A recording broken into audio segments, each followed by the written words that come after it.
All right, welcome into the 2026 planning workshop. I am excited to be here with you guys. So, one thing I feel like a lot of entrepreneurs, business owners, whatever you want to call yourselves, really overlook is this idea of the big vision plan and then breaking that into smaller sections. So, my approach to planning has always been start with the big vision, start with the energy, how do I want it to feel, all that stuff that we kind of tend to gravitate towards in the new year. And people do the whole, my word of the year is going to be surrender or whatever. And it's like, that stuff's great. I have made some funny videos kind of like taking the piss out of that a little bit. I don't think it's bad to have an energetic intention for the year, but what you need to back that up with is like actionable steps to make that happen. So things that make business a lot less overwhelming is having a plan, having a strategic focus. I like to do it in quarters. And you'll see as we kind of go through this that you can apply it to pretty much any business model, really, whether you're working with service-based businesses or products, ultimately you're kind of thinking in themes, campaigns, all these kinds of things that sort of compartmentalize the overwhelm and the thoughts and the, oh my gosh, all the things, and make it feel really manageable. So we're going to look at what your actual year is like, if you already have, say, holidays planned or school holidays or times that your capacity is going to be different. I think that's a really important thing, particularly those of us that are parents and running businesses as well, is to look at, okay, if I'm going to be at a wedding in Italy, probably not the best time to launch something or to be in the middle of some sort of a project that is going to require me to have internet access when I might not have it or whatever. So trying to add less stress to your overall life. So ultimately, we want to build a plan that supports your life, grows your business simultaneously, not the other way around. So my intention for this workshop is that you leave with clarity, with structure, and this is kind of the foundational workshop, setting you up for the rest of the year. So we're going to start with just a little moment of meditation, of just checking in, because planning is a very masculine thing, and again, not a bad thing, very important thing, but it can tend to push us in one direction. And the thing about like having a plan is that, whilst I love the whole theory of like, what does Layla Homosi say? Fuck your mood, follow the plan. Very important, because so many of us are like mood driven. My mood's up, so I'm going to create all the content and have all the ideas, and my mood's down, so I'm not going to do anything. We need to be able to stick to the plan, but we also need to be able to have a little bit of fluidity within that, of checking back in and going, is this working? Is this not? So this isn't about making a rigid plan and this is all you do all year and you're like fixated on it. And even if it's not working, you're still pushing the shit uphill. There's flexibility within this. But it's really important to have a map of where you're going. So we're just going to start with a moment just to ground in. So whenever you're ready, just taking a moment, closing down your eyes, if that feels comfortable for you, and just settling the body. So most of us have our own little ways, things that we like to do to just settle us into a more de-excited state. Softening the shoulders, feeling the pelvis heavy, and just letting all of the thoughts, all the ideas, all of the stuff that's swirling in the brain just start to dissolve a little. I kind of imagine it like you've just shaken up a snow globe, and then slowly, gently, all the little pieces fall back down, and we find a sense of feeling really grounded. And just take a few deep breaths. So breathing deeply in through the nose. And you can breathe out through the nose or the mouth, whatever feels more supportive. Just letting the shoulders soften, jaw relax, gentle elongation of the spine. So there's energy flowing freely in the body.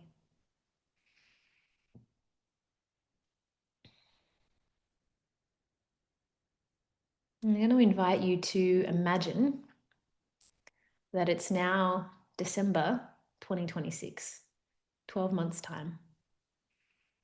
And you're looking back on a year that worked for you. A year where your actions aligned, where your business supported your life, where it felt in alignment, where it's stretched you, but in the best possible way. And just take a moment to be with whatever that is, whatever comes up.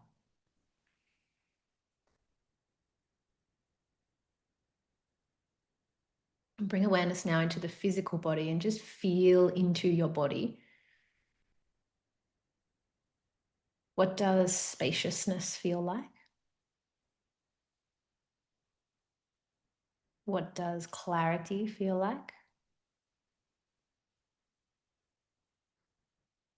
And what does success feel like in your nervous system, not just your mind?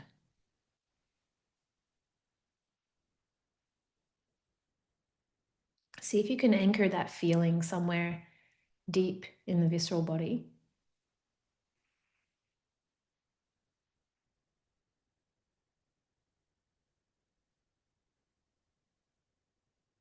And now that you have that, just start to picture a normal day in that version of your life. Where are you waking up? What does your morning look like?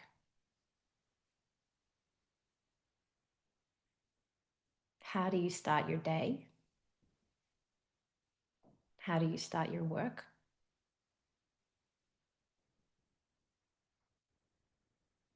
What are you spending your time on?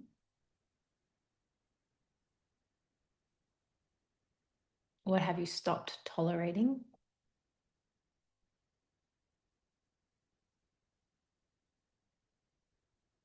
What is no longer stealing your energy?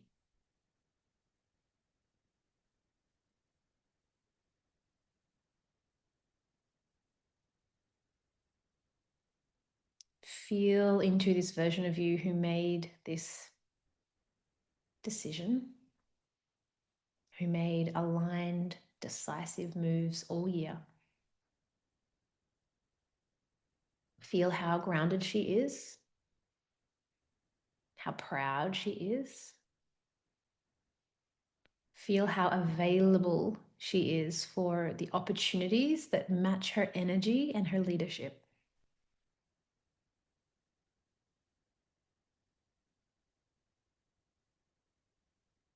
Breathe this in. Let it settle in the nervous system. Feel it as if it's already done.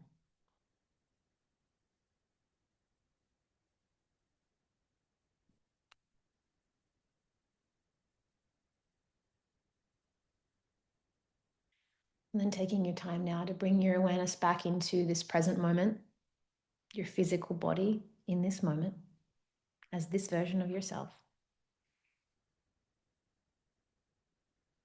Moving your fingers, your toes, and just starting to feel fully present, grounded, back in your bones. And taking as much time as you need to settle yourself, to come back to yourself, to feel fully connected back into your body.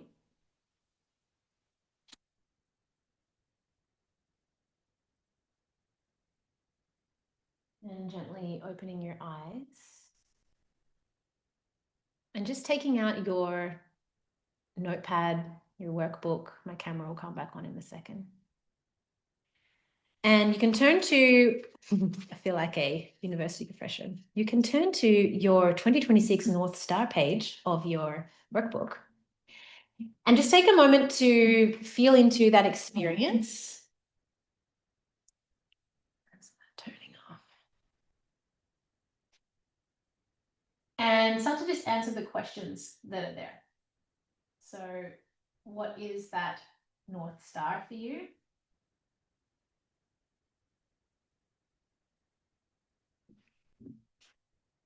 What level of leadership are you stepping into?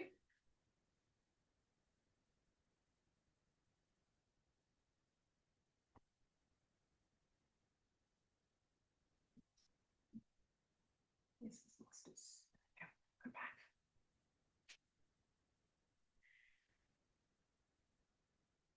And just starting to feel like what becomes easier. I love these questions, and you can read, so you can fill them out as they come. But these kinds of things really start to set a standard. And when we're expanding, whether we're expanding a vision, whether we're scaling a business, we have to step into this bigger version of ourselves that can hold more in a way that the nervous system is supported. Because if the nervous system isn't supported, well, that's either a surefire way to burn yourself out, or you actually will get stuck because your body doesn't feel safe to expand. So I said this before, but you can only really expand into the bigness that your body feels safe to hold. So we always want to come back to this kind of North Star. What feels non-negotiable? That is a really great question to ask. You know, when you ask yourself, what have I really been tolerating this year that I don't want to tolerate? I don't like that version of myself that I just met. It's not being tolerated as we move forward. And then what are you letting go of?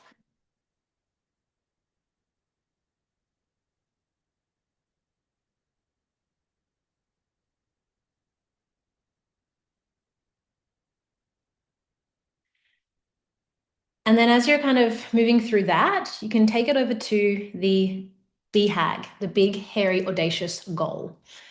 I love a BHAG. So there's a level in entrepreneurship that requires you to be a little bit audacious or a lot audacious and to be able to dream bigger, to be able to see what's possible and see what other people have achieved and think, well, if they can do it, I can do it, right? There is an element of that. In the online space, they like to call it, you just delusional, be delusional, like all that stuff. Amazing. Yes, great. I want you to dream really big in this moment. Even if what you write down feels a little unrealistic, it's important to have this big anchor because it eventually moves things towards that. And sometimes it's not until you're actually doing the big thing that you realize that everything else that you've done along the way has led you to that point.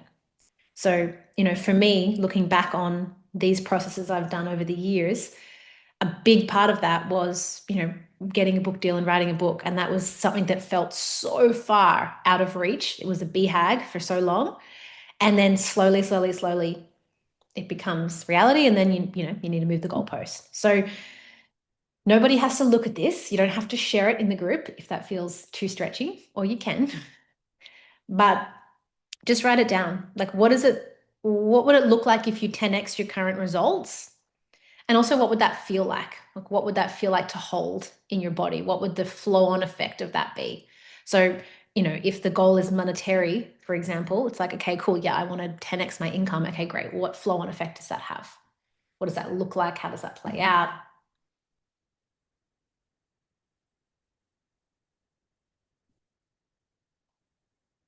This part of it's not necessarily supposed to be neatly planned. It's just setting the direction that the strategy can kind of start to move towards. And if you feel a little bit like, oh, I'm not sure, stay anchored in like, what is the work that you actually love? What are the things that really kind of light you up? And if you didn't have a fear of failure, what would you actually go for?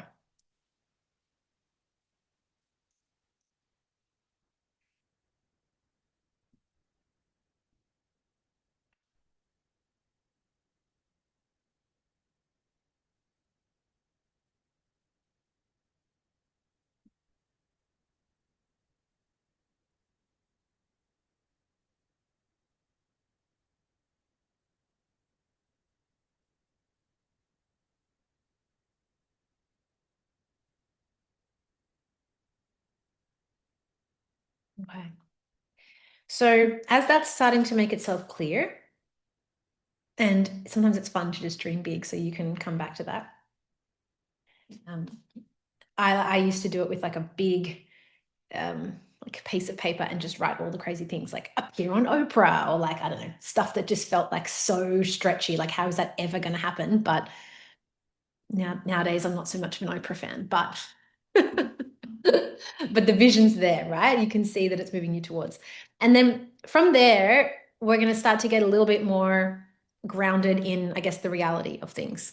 So this is where I think the gap can kind of lie is that we can get really fixated on the gap between, okay, this is my big, hairy, audacious goal. This is like me being totally outrageous, and this is what I feel is possible for me, and da, da, da. And then it's like, okay, well, how do we actually make that happen? And that is the secret sauce between the people that do and the people that do not. So now we look at your annual life map, practical stuff. So map your real life energy, capacity, and goals. So you'll see on the piece of paper, it looks like a kind of a calendar. Now, obviously, it's small, and I like to do this either with an actual calendar.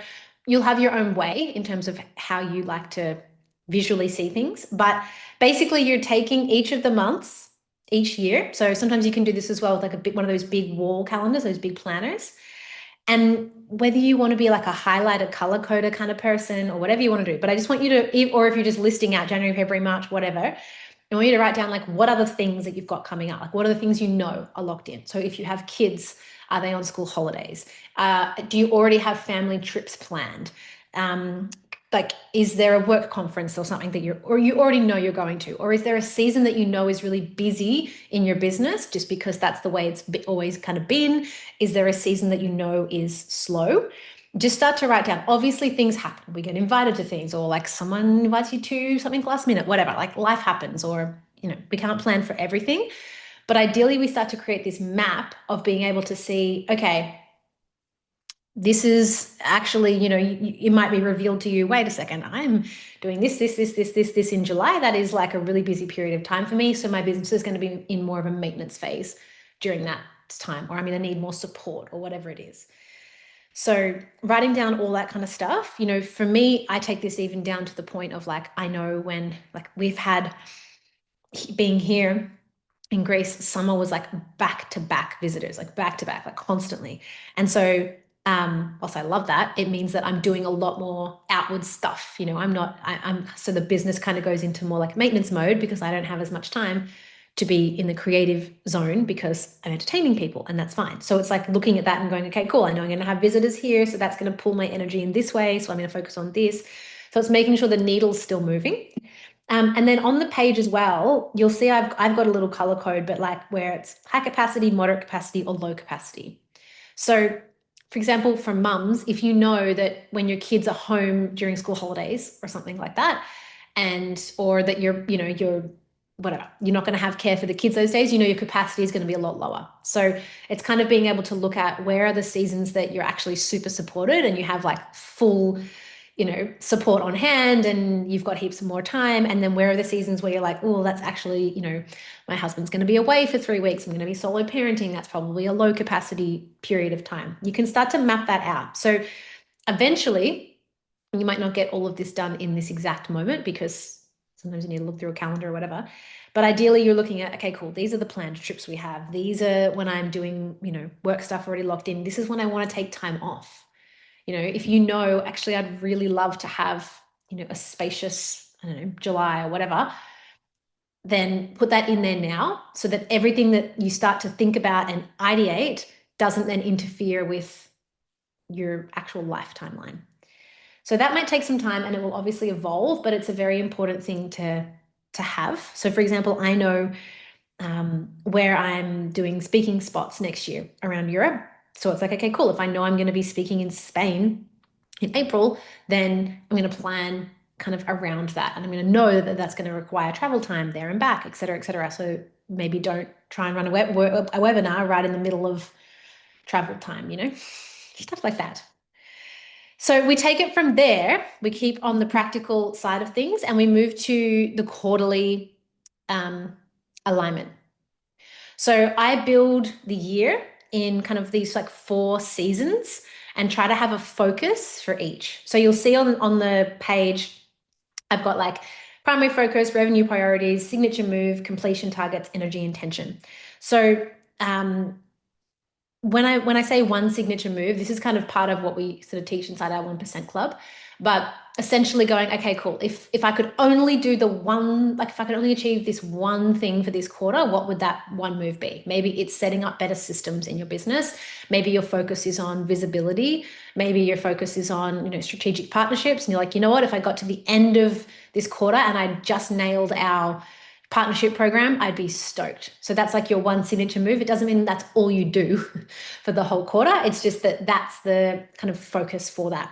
So what is the primary focus for Q1? Now, this is going to really depend where you're at in your business. So in terms of what is the need? Is it that you're growing visibility and the list and, building a client base? Or is it that you're wanting to focus on nurturing existing people in your audience into sales? Like knowing what stage of business that you're in and what your business requires from you at that moment. Because sometimes it's nice to say, well, all I want to do is, I just love creating content. So all I want to do is create content. Like, okay, good for you. But what does your business actually need? Does it need more clients? Does it need more support? Are you looking to hire a team? Like, what is the actual need for that quarter? And then you can kind of break it into themes. So we'll dive even further into this in a few more pages time, where we actually kind of map out what the offer is, what the revenue target is, what the actual actions are that you're taking. Think of this more like a broader stroke. So also, if you have any questions, you can pop them in the chat. So essentially, it's like, okay, what is the primary focus? So if you're in a building phase, maybe it's like, I want a certain amount of people in the top of my funnel, or I need a certain amount of signups to this program that I'm going to launch midway through or whatever. And then what's the revenue priority? And this is something that I think is really important to put down, because obviously, like, business is a monetarily focused game, and it is a metric that we can measure against. So it's very hard to measure against hopes and dreams and feelings, right? I felt good doing it, like, great, we want that, but we also kind of need these metrics to be able to gauge, well, was it or was it not actually successful? Because otherwise, if we don't look at data, we kind of get to a point where it's like, well, actually, I have no idea if that worked or didn't work, because I can't tell you if I got more email signups or I made more money or whatever it is, because there's no data point to measure it against. So revenue is a nice way of being able to do that. And that's for the quarter. So I like to think in quarters, because otherwise it takes that pressure off it being month to month. Obviously, you can say I want X amount of dollars per month, but what does that look like as a quarterly focus? And then what's the energy intention? So this is where you look at this kind of quarterly theme and you look back on your yearly planner and go, okay, so in Q1, I have no holidays and I have full support and I have this, like, awesome, I can freaking go hard. And then you look at Q2 and you go, oh, we're traveling like 3 times and hubby's away and this is happening and this is happening. Okay, probably going to be not the best month to try and, have so much energy outwardly. So it's going to be like a lower capacity. So how am I going to support that to keep the growth happening? So it also enables you to be able to see how things can compound. And this obviously depends on ultimately your business model. But for example, if you're actually growing, so you're growing, whether you're growing a list, whether you're growing client bases, whether you're growing signups, whatever that is, you can see, okay, cool, I want, 30 new people through the door. That's great. Now I'm going to maintain those 30 people as clients, and I want to add an extra, my capacity could add an extra 10. And then I'm going to have a problem of, do I hire someone or not, kind of thing. So thinking of it like that. And then signature moves. So I kind of put these in categories of whether it's like a visibility focus, whether it's a systems focus, whether it's like a scaling focus, so like adding a team member or something like that.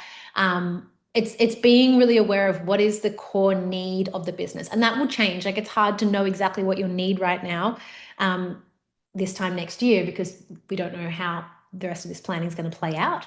But if you know, for example, in Q1, okay, like, I need to fill up spots in my program. All right, well, then you're really going to need to focus on numbers in however you're generating leads for that, for example.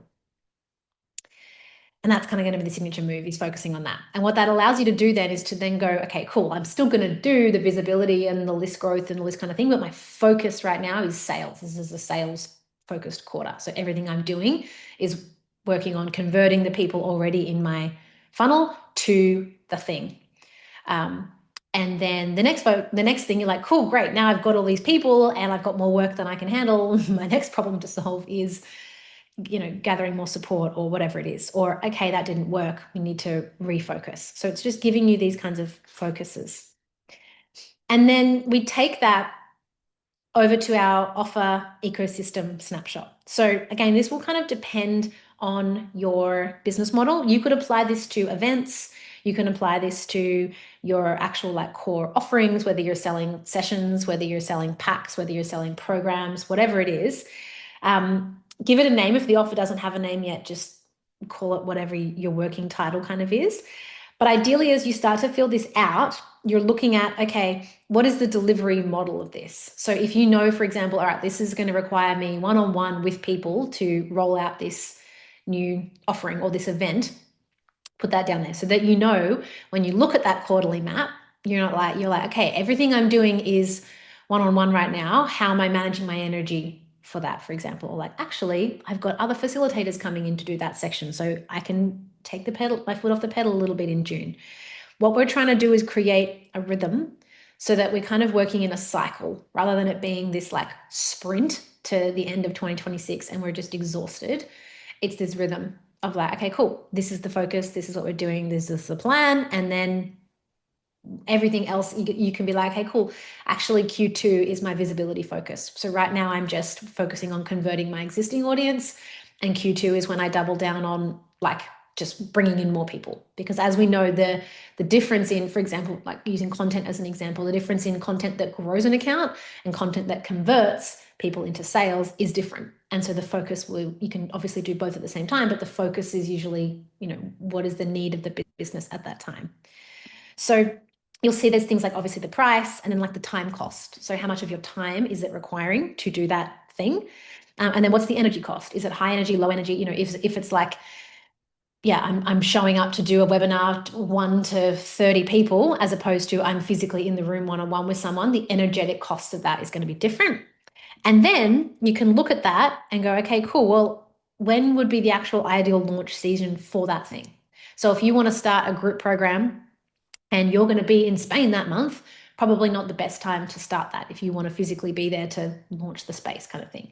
So it's looking at that and going, actually, I wanted to do everything in January because I want to do all the things right now. But looking at my year, the best time to have that program launch to match my capacity and the need of the business would be Q3. So that's where it goes. And then all the ideas and all the stuff for that program, that thing, funnels into that.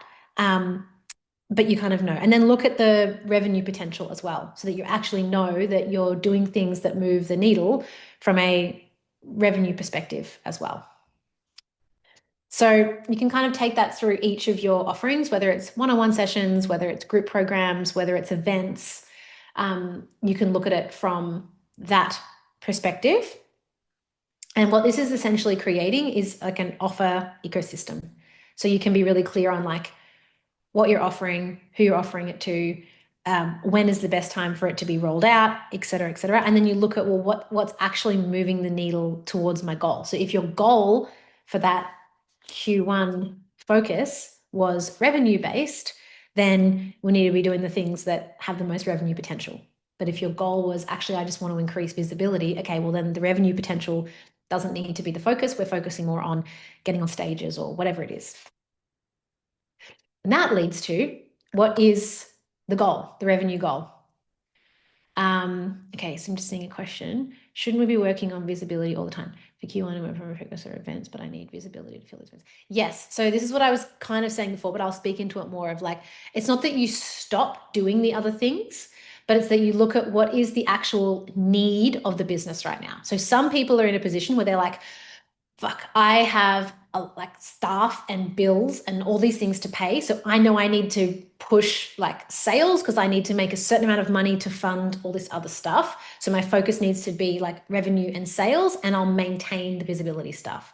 And then on the other side of that, if you go, okay, cool, I know towards the end of like Q1 and Q2, I want to start selling tickets to events, then great, let's front load the year with visibility, with getting in front of people and with list building activities that move towards that next period, which is going to be more sales focused.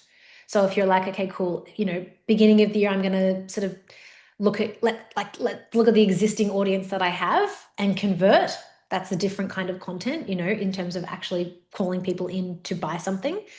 But it's not to say that you don't ever stop with the visibility stuff. It's just, what is the focus? So for example, if your focus is like more visibility, then you're like, okay, cool, well, I'm going to keep doing my like social media posts, but I'm also going to be a bit more proactive on like getting on podcasts and making sure those podcasts are coming out in this quarter and those kinds of things. So like I'm front loading that visibility work to lead into knowing that I'm kind of growing that audience for the offer that I want to make. And then sometimes it's like, well, actually, like I've built an audience and there's a flow of leads coming in. Now I need to focus on converting those people into, events, tickets, whatever it is that you're selling.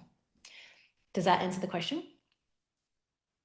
So if you kind of look at the 3 types of content that sort of convert more, you have like your value content. I did a post on this the other day. You have your value content.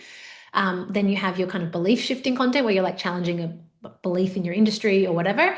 And then you have, testimonials and client wins and stuff like that. Those are the 3 types of content that move people towards your offers. But then we also have the kind of more like visibility content that kind of plays into all those things, except for the testimonials. You don't tend to usually get visibility when you're telling other people how you've helped them. It's just, that's more of a conversion tool. But they'll see you on a podcast, they'll see a reel that, the belief shifting stuff and the value stuff tends to be more a visibility play as well. So it's always happening in the background. For a lot of people, they'll get to a point where it will stagnate. So you'll build an audience and you'll focus on like giving value and you're not really selling anything per se. And then suddenly you launch an online program and you're like, oh, I actually need X amount of people to convert into this to make it worth my while. So now my focus is going to be converting this existing audience of 10,000 people. What's the percentage of that I can convert? Same with an email list. Okay, great. I've built an email list of 500 people. What's going to be my conversion rate on that?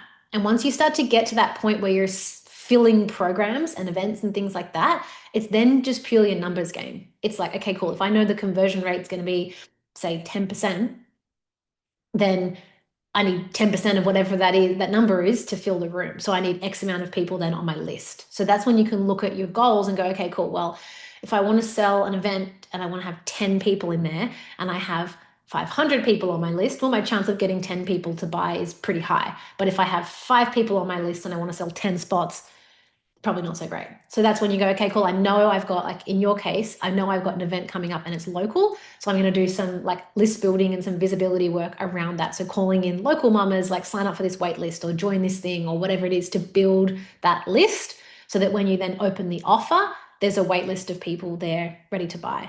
I can't remember the exact numbers, but we did this recently with a client who was launching a product and I was like, you need a waitlist strategy. And that seems like the most, who is going to sign up for a waitlist for this? Like, and I was like, just do a freaking waitlist.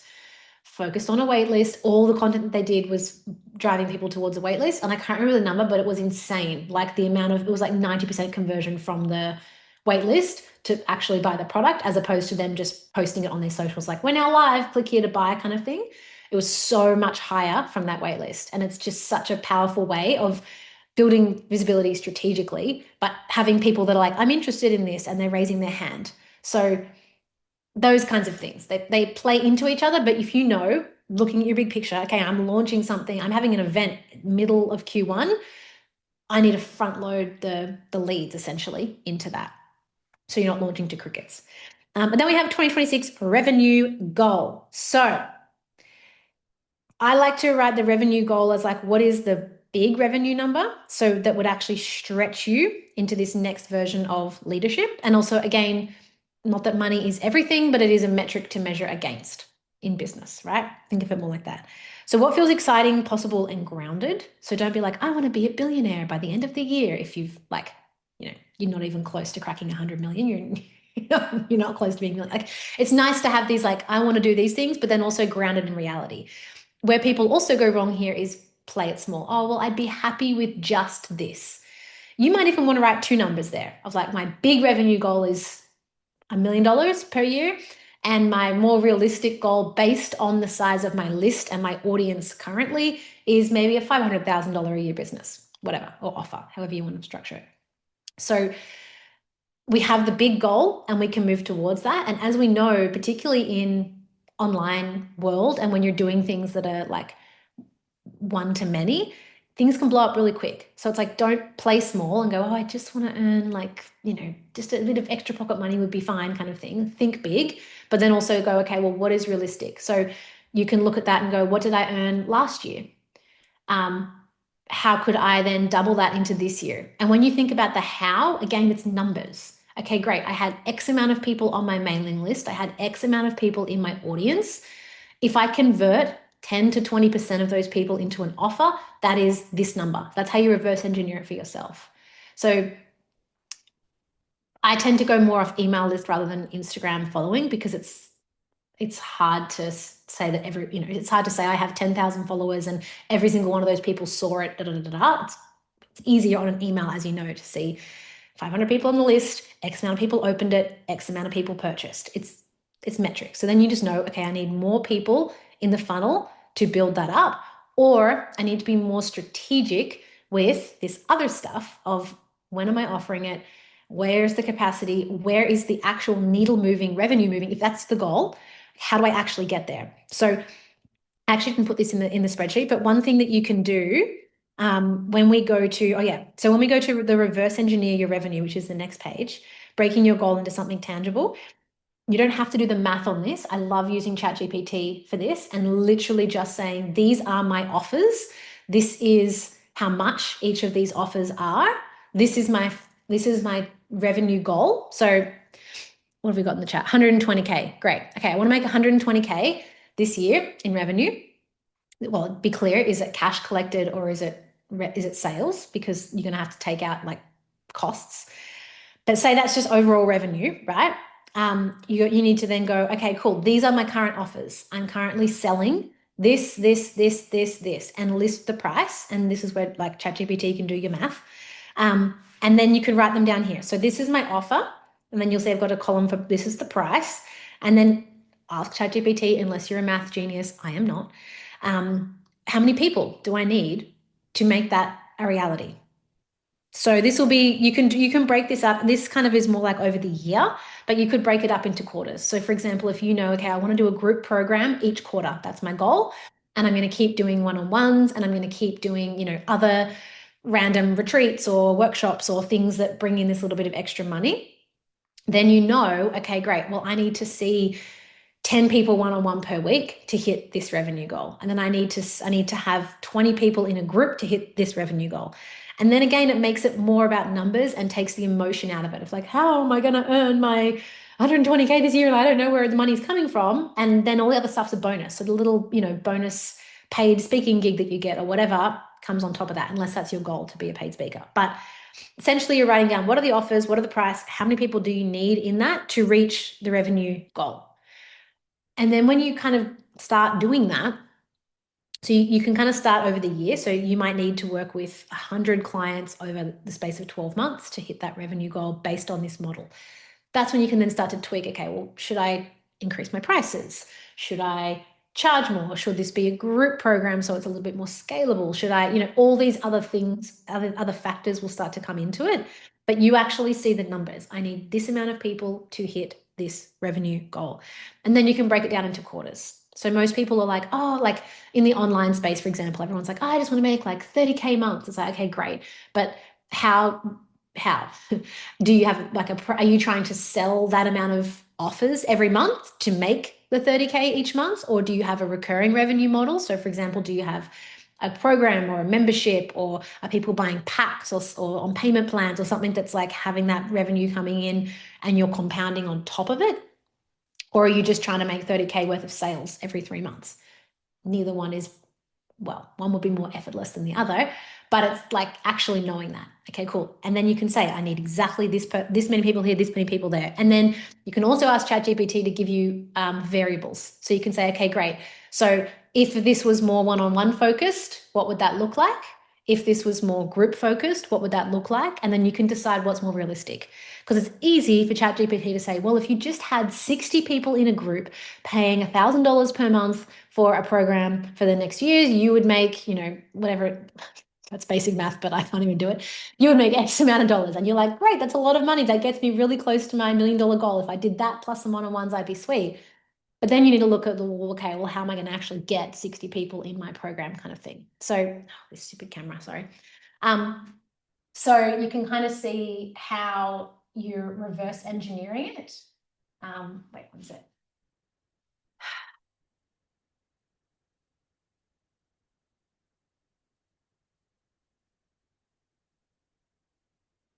There we go. I have PTSD from this camera. We used to use this camera when we were filming all of our online classes, and for some reason, it like turns off after 30 minutes. It's like a DSLR thing, and you just have to like tell that it's like Netflix when it says, "Are you still watching?" It's like that.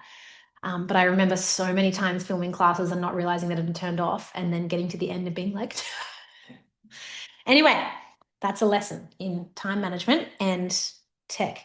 So, is that clear? The reverse engineering your revenue? Great. So then we put that into a quarterly revenue plan. And this is when you can start to match those quarterly themes with the revenue goals. So if, for example, you're in a position in your business where you're like, you know what, I'm just starting this out. My goal isn't necessarily like revenue focused. My goal is just to break even. You could sub revenue for, say, like list growth or amount of people in like in my funnel kind of thing. So for example, some people that are starting out are like, I just need to cover my costs, and then my focus is on like the big picture, which is, growing my list to be able to offer a program, blah blah blah. So you can always swap it out, but it's like, I like revenue because it's like tangible. It's like you either hit it or you didn't. There's no gray area. And then we take out the emotion of that and try and look at why or why not that happened. So if you go back to the quadrants and you go, okay, great. So I've got my quarterly themes, and then I bring that into my quarterly revenue plan. Sorry, bump the microphone. And we go, cool. The focus was a group program or events or whatever.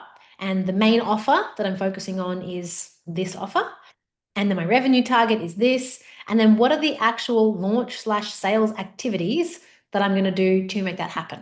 And this is where it becomes less like, I want to make 120K and I have no idea how I'm going to do that, but I know I need 30 people in this thing, but how do I get them there? Okay, great. Now we go, like, again, we peel back that other layer and go, right.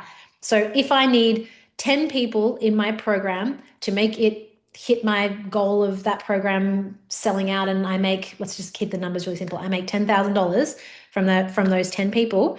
Okay, great. How are you getting those 10 people? What are the sales activities? Are you doing a free offering that leads people into something? Are you doing a low ticket like webinar or event or some sort of like lead magnet? For example, I know Lucy's doing a event for her, like a launch event for her space, kind of like a bit of an expo sort of thing. Whilst, yes, that's great visibility and all those kinds of things, it's also essentially bringing in leads, bringing in potential customers. And then how do we capture the people that come to that day and ultimately convert them into buying a group program or sessions, right? Within that. So what are the launch/sales activities? Now, you don't have to launch per se in a traditional sense, but if you think of even in the sense of like a mini launch, so that being a phase where you're kind of campaigning. And I think this really helps you to firstly plan your content, to secondly, never feel like you're on the back foot, because often what happens so often is like, I have this thing, oh shit, it's actually next month and I've done nothing to promote it. And suddenly you're just like, buy my stuff out of nowhere. And it's kind of like going in for a kiss on the first date. And people are like, whoa, lady, like you just came out of nowhere with this like pushy sales thing, and it feels yuck, and it doesn't feel like it's natural.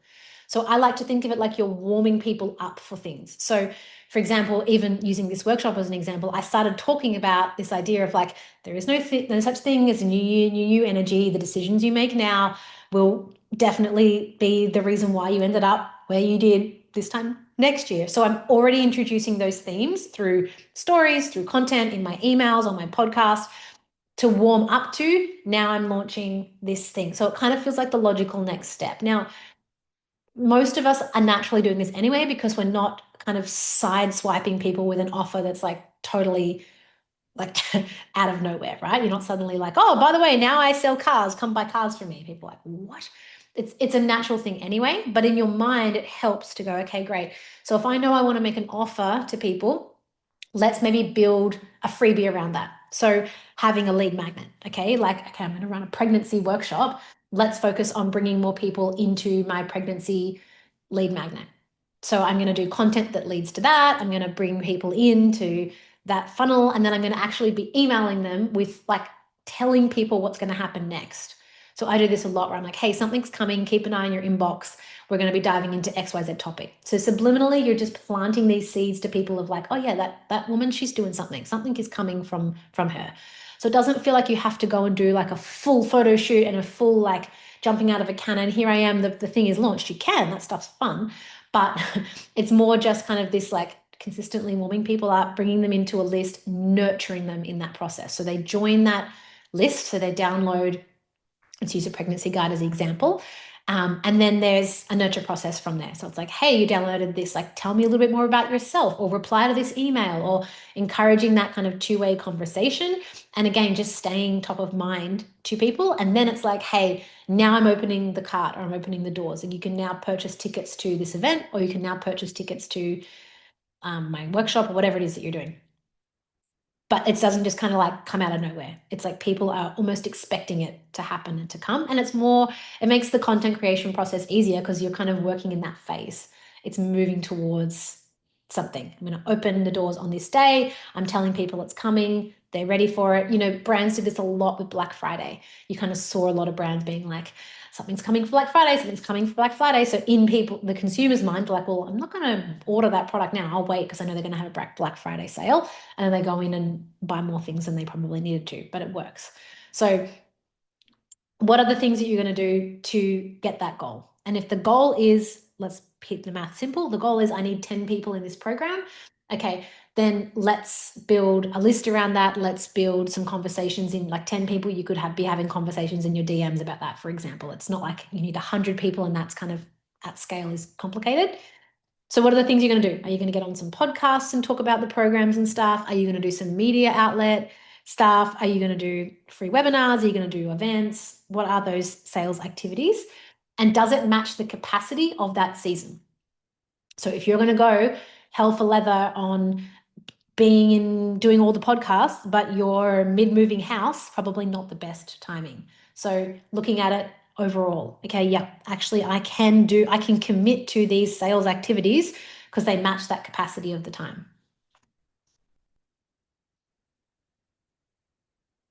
Makes sense. Thumbs up. Or give me a hell yeah in the chat, like all the other webinar gurus say.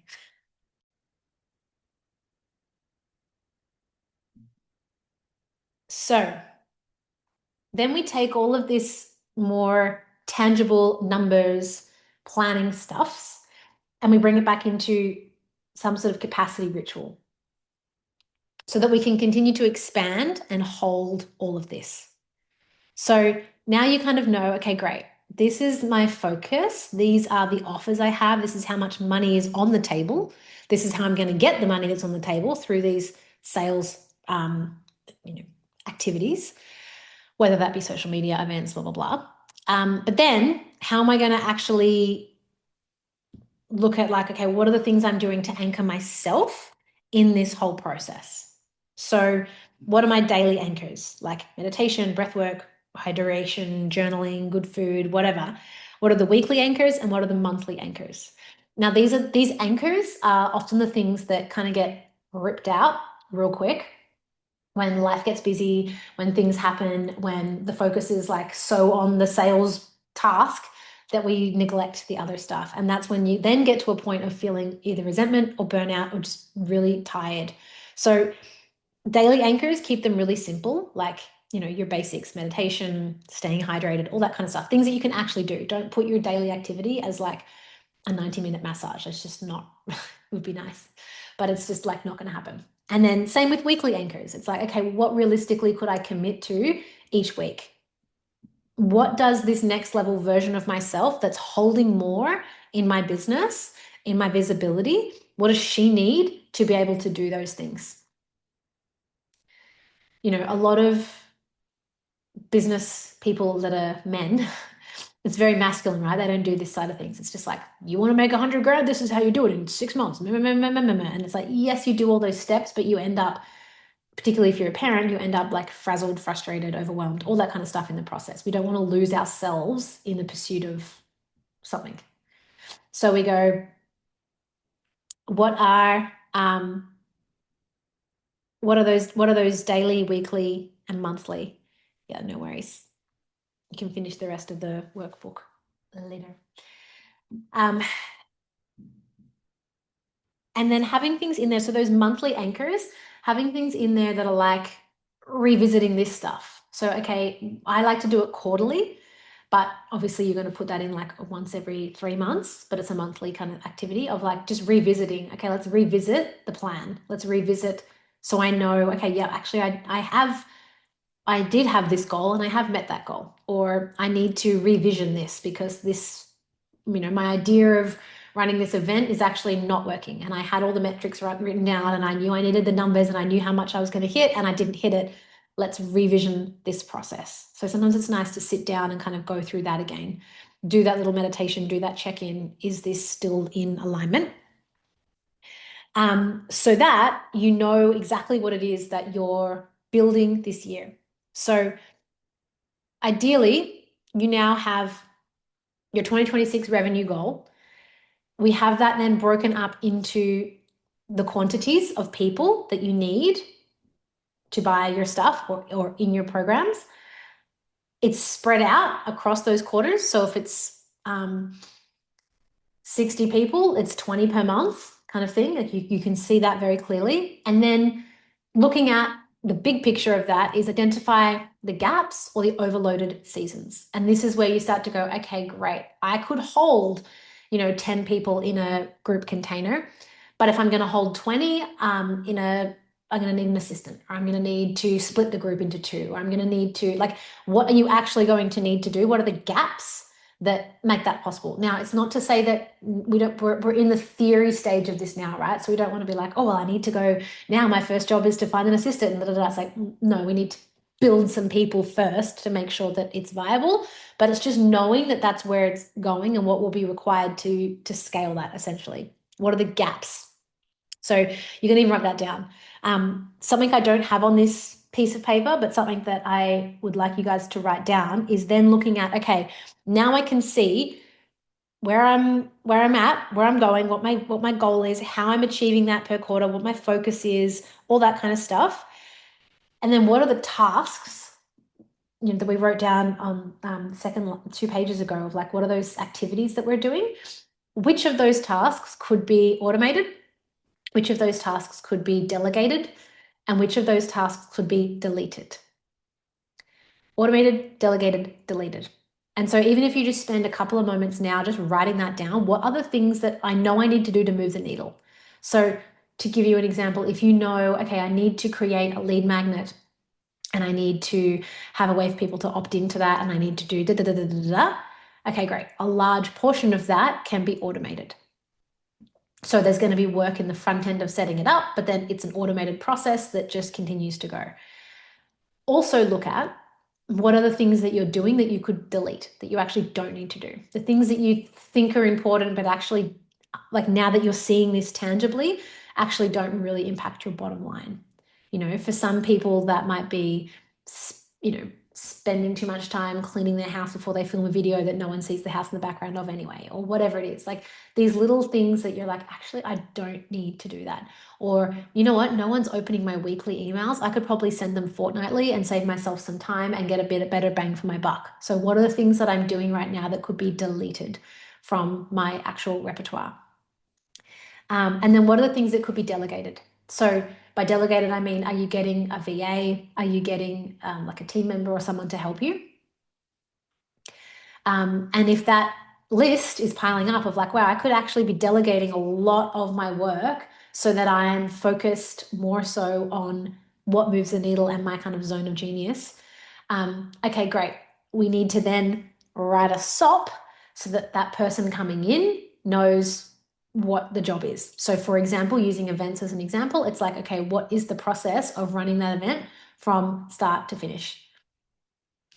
I start with, we need to do the marketing, we need to do set up the space, we need to do like, what are all those things that get done? What are all the tasks? Write it all down, have it as a process. So then every time I run an event, this is our SOP for the event done. Again, a little bit of time to set it up, but then over time, it's this process that you have that anyone can come in and run.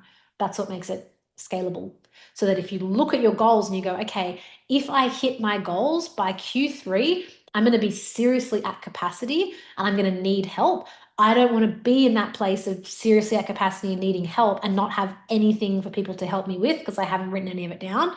And then it's a total shit show because you're like, I'm really busy with all my clients and doing all my events and on all my podcasts, but also like I need to train this person on how to be my admin and I can't. So it's just like as you go, adding these little things makes it so much easier. So that's a great process. What's going to be automated? What's going to be outsourced? What's going to be deleted? And then we're going to come to this page of what am I building this year?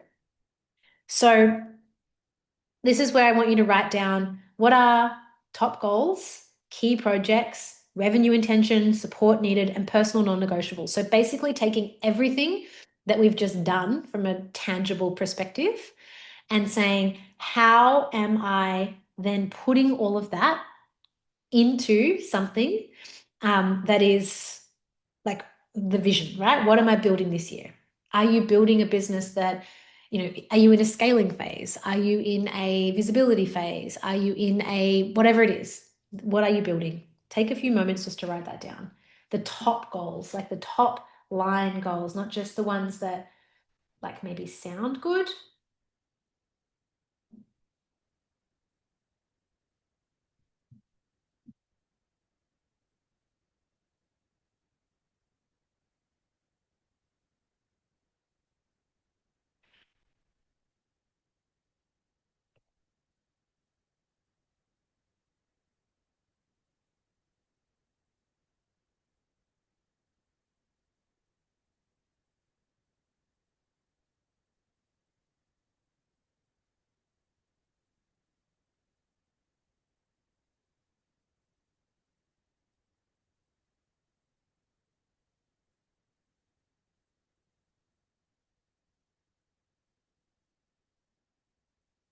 Okay. And then the second part of that, now that you see, this is what I'm building, these are all the things I'm going to need and that's going to require to get me there. What are you releasing? And this is a big one for a lot of us because, for example, if you want to scale something, you need to release a lot of control. Maybe you're releasing, I don't know, the ego attached to things. Maybe you're releasing lack of system support. I don't know. I don't want to put like words into your mouth, but being really clear on what are you releasing?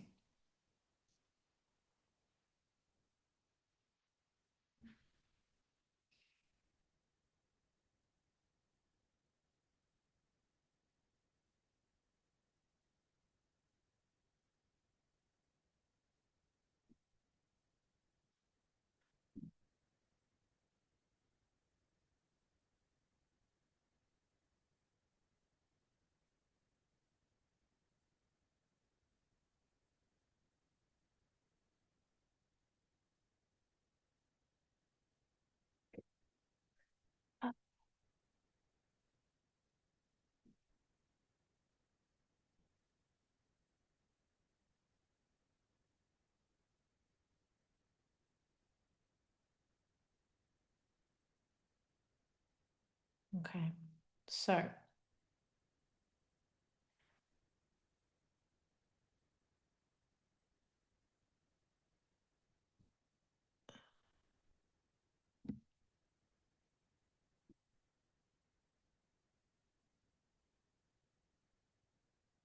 now hopefully you're seeing this bigger picture of what you're building, what's required to build it.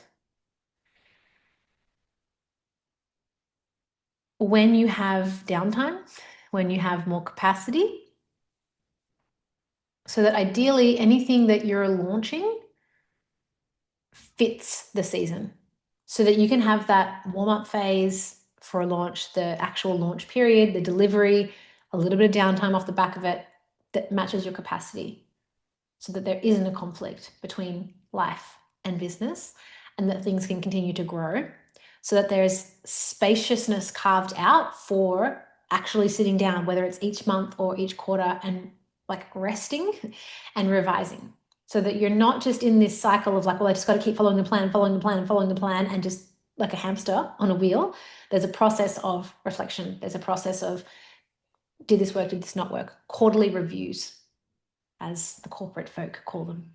But they're important because it's nice to set all these goals. It's nice to see it written down. This is exactly how I'm going to meet my goal this year. I can see it physically written down right now in front of me.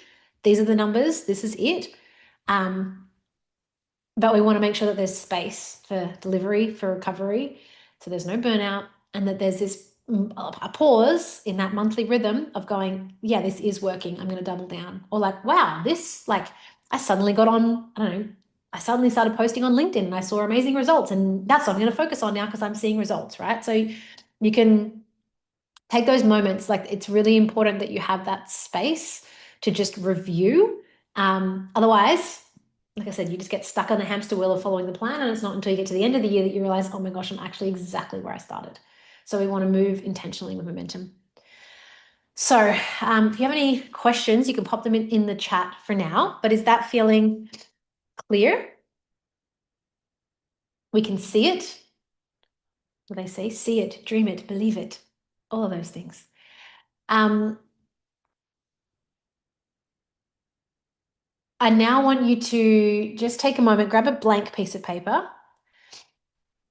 because all of this is obviously looking at our full year. And we're just going to spend just a couple of moments kind of anchoring this in with some commitments. So, what are you committed to right now? Don't look at this as like, what am I committed to in Q3? But right now, what am I committed to? We just did the what am I releasing, but do it like as if it's for Q1. So for that first quarter of the year, which we're kind of, moving towards, what are you committing to? What are you releasing? What do you need support with? And then what are the top 3 moves for Q1? So whether that's launching something, whether that's building a list for something, not the overall focus of the month, but the top 3 moves that you need to do to move towards that overall focus.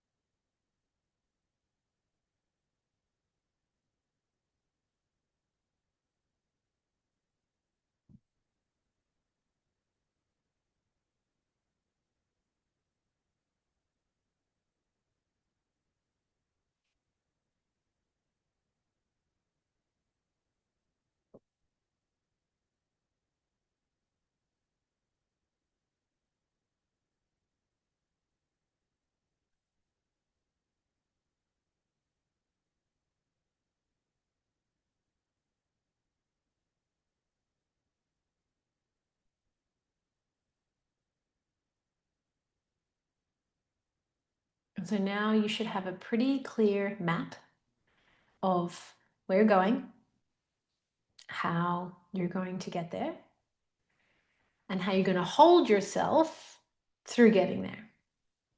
Because business grows in proportion to what your nervous system can hold. So when we have these daily, weekly, monthly rituals, it keeps us grounded to execute on your plan. Now, if you want to take that a step further, if you're a digital diary person, you can literally take out your phone and schedule that stuff in. Like, how a CEO would have a quarterly plan offsite in some bougie hotel planned.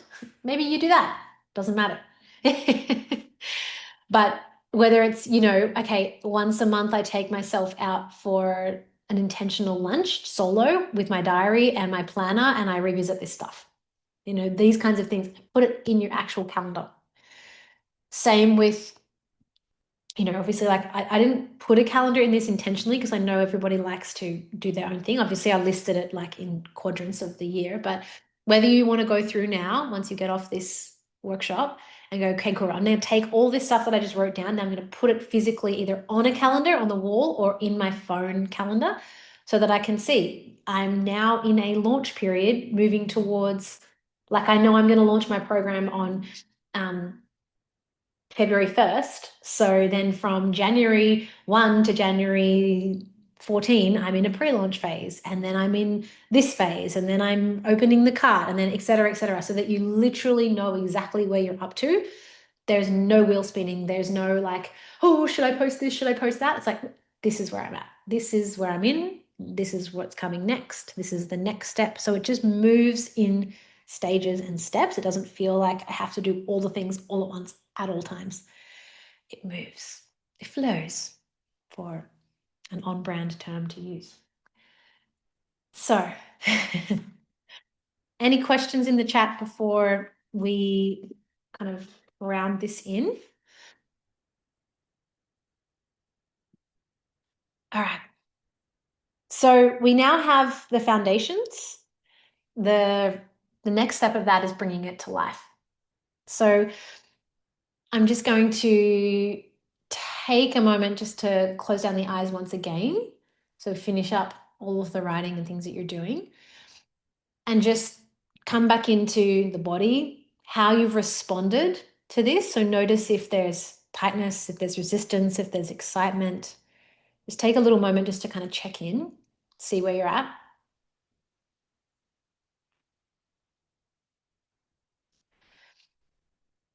Let's take a few deep breaths, just settling the nervous system. And just knowing that you have everything already in you that you need.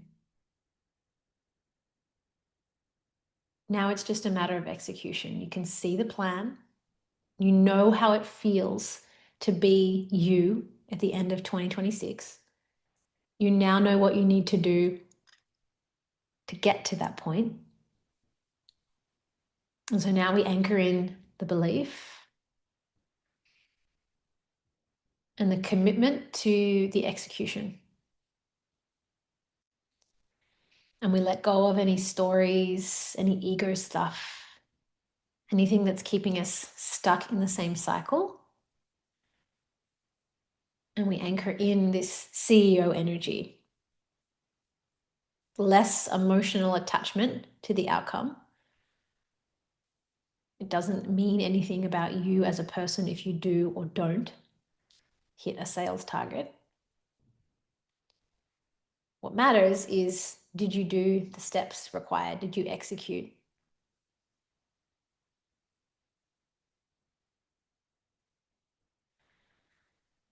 So taking a moment now to maybe find a word or a phrase or something that helps you anchor in that feeling of forward moving momentum and execution that makes reaching this goal inevitable, as if it's already done, of course. You see the path ahead. You know that it will challenge you and stretch you in moments. It'll feel blissful and joyful and exciting in others. You stay anchored in who you are underneath all of the ups and downs that come inevitably with business.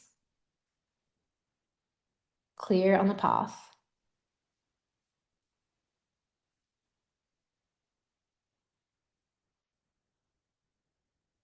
Finding a word that keeps you anchored in that your success is inevitable.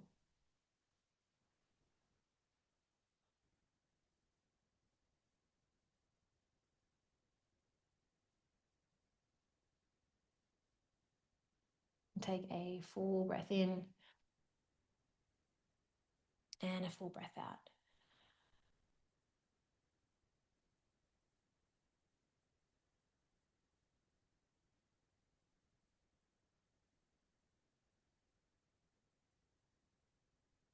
Taking as much time as you need to bring yourself back into the body, back into the space. Move your head, your neck, your shoulders, your fingers, your toes, whatever it is you need to do. And take as much time as you need to When you're ready, you can gently open your eyes. Thank you for joining me. If you have any questions, of course, you can reach out, and you can refer back to this as a plan, as we spoke about, to give you an anchorage to it all. So I'm going to stop the recording there. For those of you watching the replay, I'll see you in your emails.